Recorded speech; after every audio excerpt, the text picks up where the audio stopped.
Do'stlar, rosa ko'p hozir direktimdan SMSlar kelyapti. Mana shu sochim bo'yicha. Do'stlar, klinikaga hech qanaqa aloqasi yo'q bu narsa. Bu o'zimni organizmda nimadir bo'lyapti. Ana kuni kortizolga topshirdim. Kortizol o'zi normasi 133 dan 500 gacha. Menda 1300.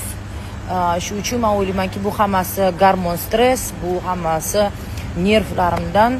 Lekin mana shu klinikaga necha oydan borayotgan bo'lsam, sochlarim ko'p hozir mana chiqyapti sochlarim, lekin выпадениялari to'xtamayapti. Shuning uchun rahmat kattakon hammaga men uchun переживать qilayotganingiz uchun. Men hamma lecheniyalarni qilyapman, xudo xohlasa. Mana shu kortizolimni tushirsam yaxshi bo'lardi. Все переживают за выпадение моих волос. Не переживайте, друзья, это все из-за моего стресса. Это все из-за того, что у меня кортизол высокий. Но я надеюсь, что все это скоро пройдет и волосы начнут расти.